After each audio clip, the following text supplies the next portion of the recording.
Good evening. This is Adam.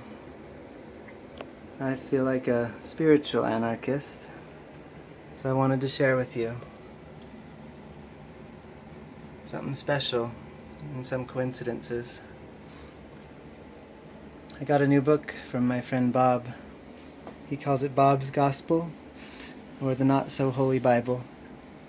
But I haven't started yet, and I'm not going to share that with you tonight. Earlier today I felt like picking up my copy of the Bhagavad Gita. This is the most widely read version in the West.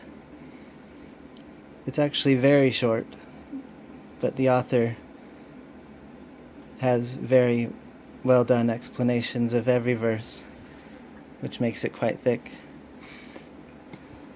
I decided to just randomly turn it to a certain page today, and it really resonated with me, partly because of an idea, an experiment, and a curiosity I've been doing for the past few days. Maybe it'll help you. I'll just read the verse. Bewildered by the modes of material nature, the ignorant fully engage themselves in material activities and become attached, but the wise should not unsettle them, although these duties are inferior due to the performer's lack of knowledge. Purport. This is the explanation of the verse. Persons who are unknowledgeable falsely identify with gross material consciousness and are full of material designations. This body is a gift of the material nature, and one who is too much attached to the bodily consciousness is called manda, or a lazy person without understanding of spirit soul. Ignorant men think of the body as the self. They accept bodily connections with others as kinsmanship. The land in which the body is obtained is their object of worship, and they consider the formalities of religious rituals to be ends in themselves. Social work, nationalism, and altruism are some of the activities for such material designated persons. Under the spell of such designations, they are always busy in the material field. For them, spiritual realization is a myth, and so they are not interested.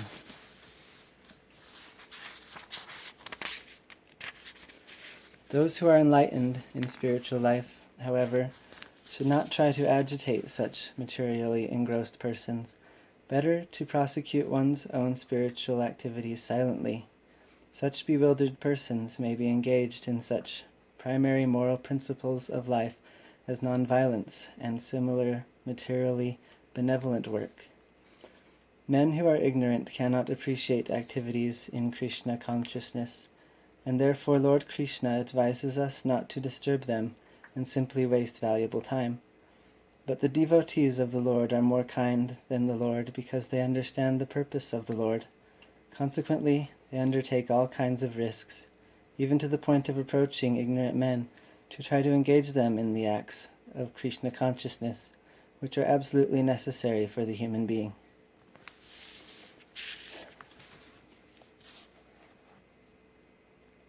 Since the election, I've really felt a kind of spiritual awakening. Although I have great respect for rationality and philosophy, I'm trying to understand and share all that I can now, and had a wonderful night the other day at a gathering that was just called group, and we just talked and shared different feelings and events in our lives, and Bob invited me out to that, so I'm looking forward to next week. As far as bodily concerns versus really thinking and knowing of your higher purpose, I've been doing my own kind of self-discipline for almost a week now, and I would suggest that maybe you try something different and special. I think it's best if it comes out of just curiosity.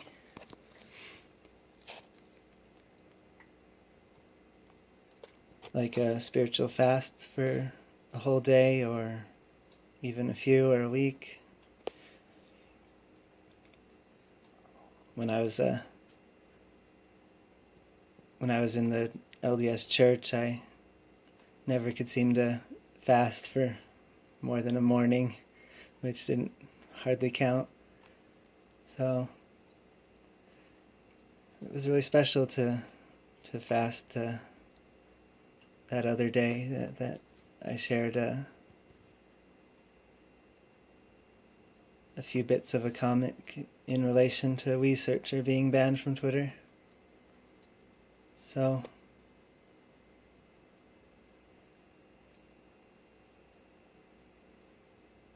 I would suggest thinking about what consumes your time, and think if it's actually fulfilling. And if you're not sure, or you think it might not be, try something new, or try putting it down for a while and see what happens. This kind of self-discipline, curiosity thing I'm doing is supposed to last about a month, so I think I'll only report on it when I'm done, but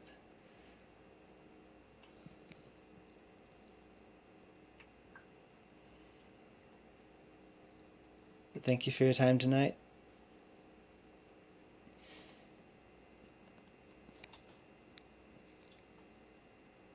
Praise Kek.